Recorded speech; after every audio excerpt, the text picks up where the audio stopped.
Hello, my friends. This is Karen Miller, your real estate broker with Keller Williams Realty, Eugene, Springfield. And today I'm going to give the basics on the home buying process. So we've got the home buying process simplified. There are a lot more steps and a lot more details than this, but it'll give you a basic understanding of the basic process. So first, you're going to want to have your consultations. And you have two. You've got a consultation with your realtor and you have a consultation with a lender. Now with your realtor, we're going to go over a lot of the disclosures, the state disclosures, and we're going to talk a little bit about agency relationship, and that's basically explaining how you've got a buyer's agent, a seller's agent, and then sometimes one agent can do both sides. That's called dual agency. That doesn't happen very often. I prefer not to. I'd like to represent my client's needs, just one client's interests at a time.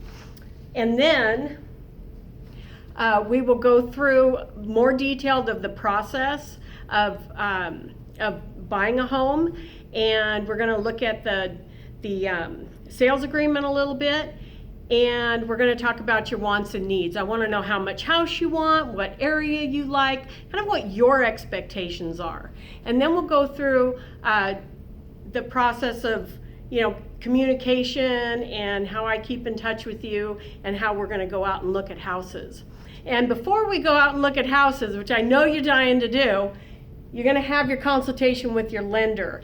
You need to really know exactly how much house you can afford before we start going out and looking. There's nothing more heartbreaking than looking at a house in a price range that maybe you don't qualify for. Or your lender can look at your whole picture and maybe help you with getting a home that's a little bit more expensive than what you thought you could manage.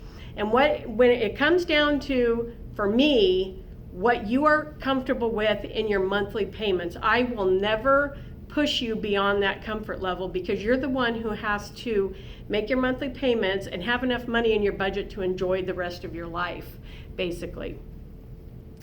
So after you talk with your lender, next step is you're going to get a pre-approval. That is extremely important that you get a pre-approval. Anyone can look at what you have put in on an application and say, oh yeah, you're qualified to buy this much house.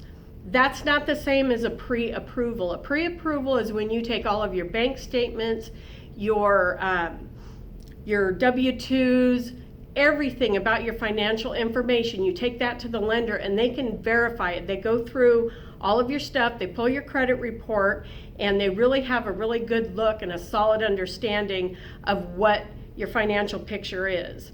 We don't want to get you down the road falling in love with the house just to find out that perhaps your bank statements don't match, or there was something maybe that you forgot to mention that the lender's going to see in those initial documents. And this gives me a chance to reassure you that any financial information, those sensitive Social Security numbers, bank accounts, and all that, that information is never shared with me, your real estate agent. The only thing the lender is going to share with me is your how much house you're able to buy, what your loan program is, and how much your down payment is. Those are the things that I need to have to help you write the offer on the house that you want. So after your pre-approval, we're going to get a letter from the lender, and we're going to talk to each other. So when there's a house that you love, I can email or text or call and say, hey, this is the house, let's get a letter for it. And they can usually generate a letter right away, so we're not wasting any time making that offer.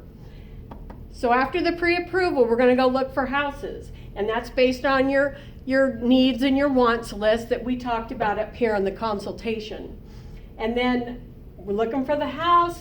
You find one you love, we're going to make an offer. And then once you get an offer accepted, that means the seller says, yes, I want to sell my home to you. Then we go over to the next step, and we're going to open escrow. They're the neutral third party. They They handle the contract for both sides, and any money that is deposited and all the down payments and the loan payoffs, all of that stuff is what they handle. And they're not the seller's friend, they're not the buyer's friend, they are a neutral third party.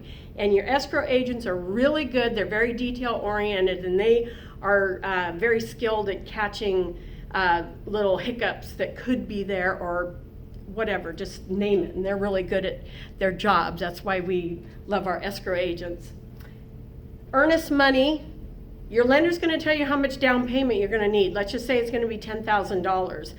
And when you put in your offer, you're going to tell the seller, I'm going to deposit maybe $3,000, maybe $2,000.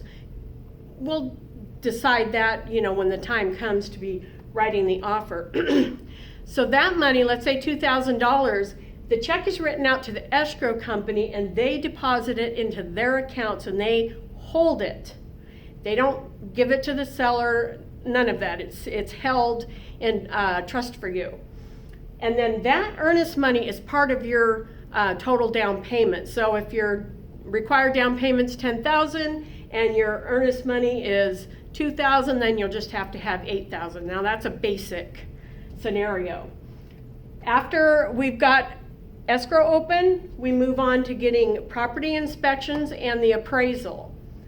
And then if everything checks out okay to your satisfaction, we move on to final loan approval. And your the underwriters at the lender, they're going to be asking for a lot more documentation.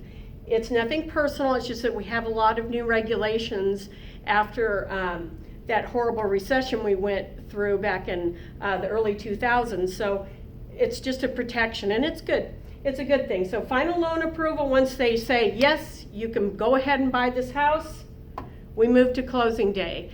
That's when you go and you sign your documents over at the loan documents over at escrow, and they send it to the lender wires the money, you bring in your check for whatever you're responsible for, and then they record with the county, they record the title with the county, and once we're closed, once it's recorded in your name, that's when you get your keys. So again, this is Karen Miller, your real estate broker with Keller Williams Realty, Eugene Springfield, and I hope this shed a little bit of light on your journey to getting the keys to the home of your dreams. Thanks, bye.